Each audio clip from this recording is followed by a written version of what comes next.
एक बार की बात है। निचले हिमालय की पहाड़ियों में बसे एक छोटे से शांत गांव में भरत नाम का एक जवान लड़का रहता था। भरत अपने गुस्सैल स्वभाव और अशांत मन के लिए पूरे गांव में प्रसिद्ध था। उसका मन हर समय विचारों से भरा रहता। विचारों के इस तूफान ने उसके मन को पूरी तरह से अशांत कर रखा था। शांति तो जैसे उसके जीवन से गायब ही हो गई थी। वह हर समय अपने विचारों में खोया रहता और एक तनावपूर्ण जीवन जी रहा था। अपने अशांत मन और गुस्सैल स्वभाव की वजह से उसके घर वालों और गांव के लोगों से भी उसके संबंध अच्छे नहीं थे, जिस वजह से वह खुद को और भी ज़्यादा अकेला व अपमानित महसूस करता। वह और भी ज़्यादा मानसिक तनाव की स्थिति में चला जाता।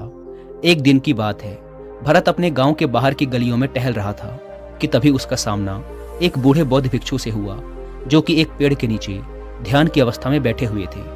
बौद्ध भिक्षु के चेहरे से एक निर्मल शांति की आभा झलक रही थी। इस असीम शांति ने भरत को बौद्ध भिक्षु की ओर आकर्षित किया।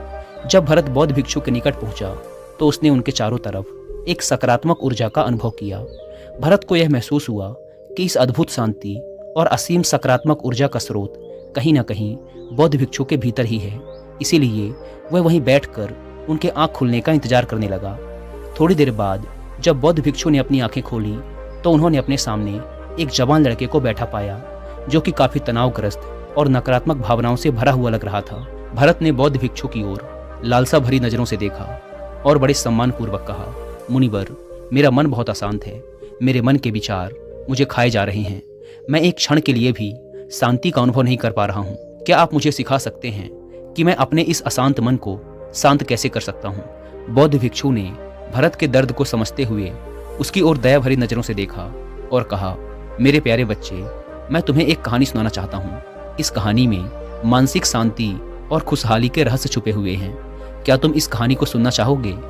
भरत ने हाँ में अपना सिर हिला दिया और पूरी एकाग्रता के साथ कहानी सुनने को तैयार हो गया। उसके अंदर की उत्सुकता अब अपने चरम पर थी। बौद्ध भिक्षु ने कहानी सुनानी शुरू की।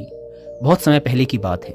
एक नगर में शक्ति नाम का एक आदमी रहता था। शक्ति बहुत ही महत्वाकांक्षी व्यक्ति था। उसे हर काम में लोगों से तारीफ चाहिए होती थी। अगर उसे किसी काम में असफलता या लोगों से बुराई सुनने को मिलती तो वह गहरी चिंता और तनाव में चला जाता। उसका मानना था कि सफलता और भौतिक संपत्ति उसे मनचाहा सुख देगी, लेकिन वह जितना ही सफलता और तारीफ के पीछे भागता, वह उतने ही गहरे मानसिक तनाव में डूबता जा रहा था।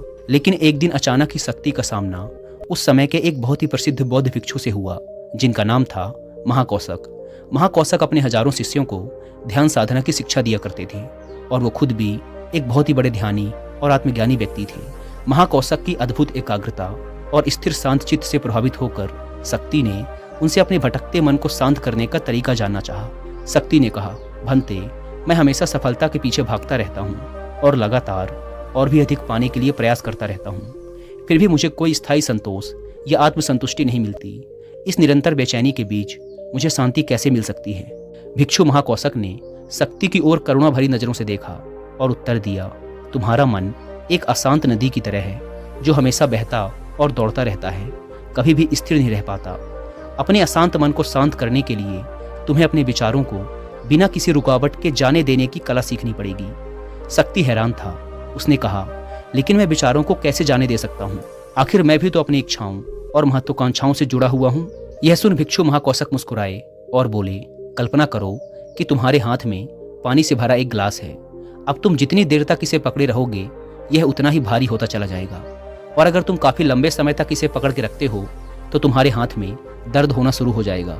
लेकिन अगर तुम अपनी पकड़ ढीली कर देते हो और इसे जाने देते हो तो बोझ खत्म हो जाएगा। भरत ने कहानी और उसके संदेश को ध्यान से सुना। वह समझ गया कि अपने विचारों और इच्छाओं से चिपके रहना ही उसके बोझ को बढ़ाता है और उसके अंदर अशांति पैदा करता है। अब भरत को कहानी का अंत सुनने का बेसब्री से इंतजार था।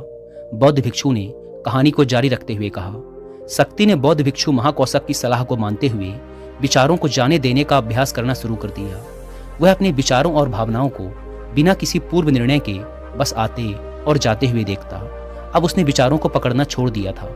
उसके अंदर विचार उठते और स्वतः ही समाप्त हो जाते। धीरे धीरे उसे महसूस होने लगा कि उसकी इच्छाएं और लगाव ही उसके सभी दुखों का कारण है। जैसे जैसे शक्ति गहरी साधना में उतरता गया, उसने पाया कि वर्तमान में रहना ही आंतरिक शांति का एकमात्र स्रोत है। वह स्वयं को वर्तमान में स्थिर करके अपने मन की निरंतर बकबक से छुटकारा पा सकता है। धीरे धीरे शक्ति का मन एक शांत सरोवर की तरह हो गया जो अपने चारों ओर की सुंदर दुनिया को अपने में चित्रित कर लेता है। उसने जीवन की सादगी में संतोष पाकर अति महत्वाकांक्षा और भौतिक संपत्ति के प्रति अपने लगाव को छोड़ दिया। जैसे जैसे लोगों के बीच शक्ति के अंदर हुए इस अद्भुत बदलाव की खबर फैली, दूर दूर से लोग उससे मार्गदर्शन लेने आने लगे।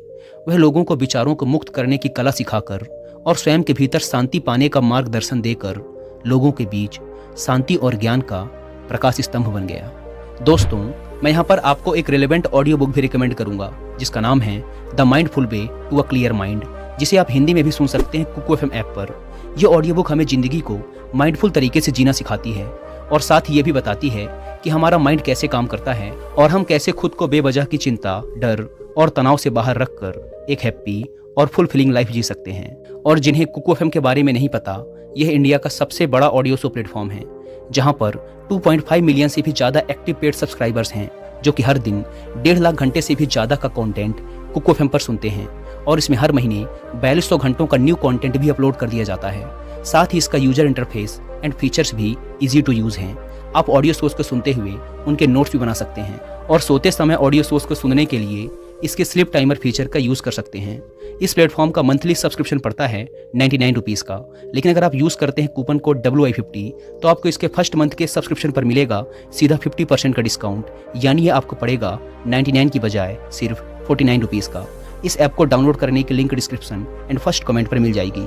आइए कहानी पर वापस लौटते हैं। शक्ति और भिक्षु महाकौशक की कहानी खत्म करने के बाद बौद्ध भिक्षु थोड़ी देर के लिए मौन हो गए ताकि भरत के अंदर इस कहानी का अर्थ गहराई से बैठ सके। भरत ने बूढ़े बौद्ध भिक्षु की ओर देखा।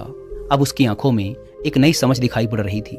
भरत ने धीमी आवाज में फिर एक प्रश्न किया, मुनिवर, मुझे इस कहानी में ज्ञान दिखाई पड़ा, लेकिन मैं इस कहानी की शिक्षा को अपने जीवन में कैसे लागू कर सकता हूँ? मैं अपने अशांत मन को कैसे शांत कर सकता हूँ? भरत के इस ईमानदारी भरे प्रश्न पर बौद्ध भिक्षु गर्मजोशी से मुस्कुराए और फिर बोले, अशांत मन को शांत करने का अभ्यास आत्म जागरूकता से शुरू होता है। अपने अंदर उठने वाले विचारों को देखने के लिए हर दिन कुछ समय निकालो। वो भावनाएं जो तुम्हारे मन को उत्तेजित करती हैं उन पर ध्यान दो। देखो कि वो कैसे आते हैं और आकाश में गुजरने वाले बादलों की तरह चले जाते हैं। भरत ने अपनी आंखें बंद कर ली और बौद्ध भिक्षु के बताए अनुसार अपने विचारों का अवलोकन करना शुरू कर दिया। जैसे ही उसने अपने अंदर उठने वाले विचारों पर ध्यान देना शुरू किया, उसे महसूस हुआ कि उसके भीतर चिंताओं, निर्णयों और इच्छाओं की निरंतर धारा बह रही है। केवल इस एहसास ने ही उसे एक अद्भुत शांति का एहसास करवाया। उसे यह भी एहसास हुआ कि वह इन सभी विचारों और भावनाओं से अलग है। बौद्ध भिक्षु ने आगे कहा, जैसे शक्ति ने खुद को हर तरह के लगाव और आसक्ति से अलग कर दिया था, उसी तरह से तुम भी अपने मन को परेशान करने वाले विचारों और भावनाओं को खुद से मुक्त करने का अभ्यास विकसित कर सकते हो। जैसे ही विचार उठें, उन्हें बिना किसी पूर्व निर्णय के स्वीकार करो और फिर धीरे धीरे उन्हें जाने दो और वर्तमान क्षण पर अपना ध्यान केंद्रित करो।